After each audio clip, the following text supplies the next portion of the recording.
Stock market updates ಇನ್ Kannada YouTube ಚಾನಲ್ಗೆ ಸ್ವಾಗತ ಮತ್ತು ಸುಸ್ವಾಗತ. ಮೊದಲಿಗೆ ಡಿಸ್ಕ್ಲೇಮರ್ ಕೊಡ್ಲಿಕ್ಕೆ ಇಷ್ಟಪಡ್ತಿದ್ದೀನಿ. ಈ ವಿಡಿಯೋದಲ್ಲಿ ಕವರ್ ಮಾಡುತ್ತಿರುವ ಶೇರ್ ಅನ್ನು ರೆಕಮೆಂಡ್ ಮಾಡುತ್ತಿಲ್ಲ.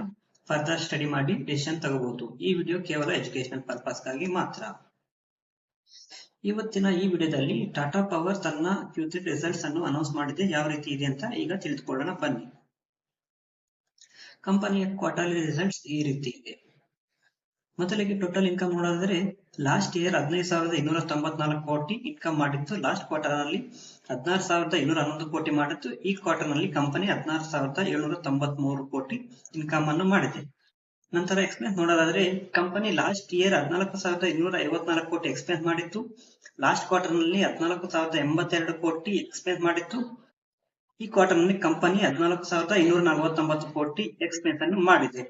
ನಂತರ ನೆಟ್ ಪ್ರಾಫಿಟ್ ನ ವಿಚಾರಕ್ಕೆ ಬಂದ್ರೆ ಕಂಪನಿ ಲಾಸ್ಟ್ ಇಯರ್ 1,076 ಕೋಟಿ ನೆಟ್ ಪ್ರಾಫಿಟ್ ಮಾಡಿತ್ತು. ಲಾಸ್ಟ್ ಕ್ವಾರ್ಟರ್ ನಲ್ಲಿ 1,093 ಕೋಟಿ ನೆಟ್ ಪ್ರಾಫಿಟ್ ಮಾಡಿತ್ತು. ಈ ಕ್ವಾರ್ಟರ್ ನಲ್ಲಿ ಕಂಪನಿ 1,188 ಕೋಟಿ ನೆಟ್ ಪ್ರಾಫಿಟ್ ಅನ್ನು ಮಾಡಿದೆ. ಟೋಟಲ್ ಇನ್ಕಮ್ ನಲ್ಲಿ ಇಯರ್ ಆನ್ ಇಯರ್ ಮತ್ತು ಕ್ವಾರ್ಟರ್ ಆನ್ ಕ್ವಾರ್ಟರ್ ಒಳ್ಳೆಯ ಗ್ರೋತ್ ಇದೆ. ಮತ್ತೆ ನೆಟ್ ಪ್ರಾಫಿಟ್ ನಲ್ಲೂ ಕೂಡ ಅಷ್ಟೇ ಇಯರ್ ಆನ್ ಇಯರ್ ಮತ್ತು ಕ್ವಾರ್ಟರ್ ಆನ್ ಕ್ವಾರ್ಟರ್ ಎರಡು ಕಡೆ ನಂಬರ್ಸ್ ಇಂಪ್ರೂವ್ ಆಗಿದೆ.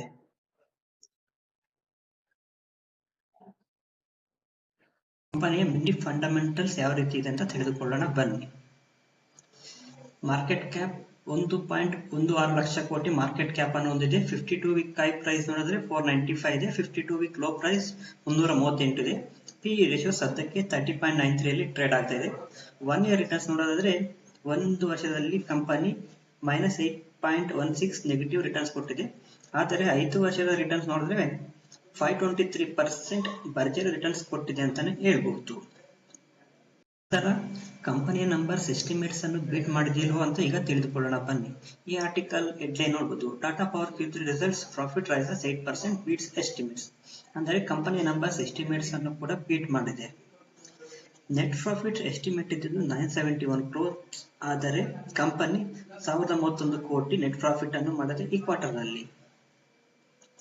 ಮಾರ್ಜಿನ್ಸ್ ನ ವಿಚಾರಕ್ಕೆ ಬಂದ್ರೆ ಬ್ಲೂಮ್ಬರ್ಗ್ ಎಸ್ಟಿಮೇಟ್ಸ್ 18.4% ಇತ್ತು, ಆದರೆ ಕಂಪನಿ 21.78% ಮಾರ್ಜಿನ್ ಅನ್ನು ಪೋಸ್ಟ್ ಮಾಡಿದೆ.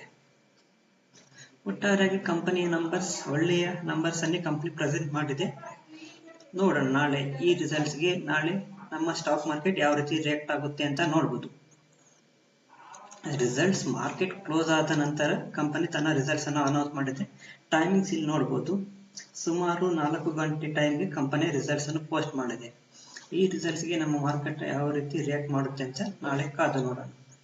ಓಕೆ ಗೆಳೆಯರೆ, ಈ ವಿಡಿಯೋ ಇಷ್ಟ ಆಗಿದೆ ನಮ್ಮ ಚಾನಲ್ಗೆ ಲೈಕ್ ಮಾಡಿ, ಸಬ್ಸ್ಕ್ರೈಬ್ ಮಾಡಿ. ಮುಂದಿನ ವಿಡಿಯೋದಲ್ಲಿ ಮತ್ತೆ ಸಿಗೋಣ.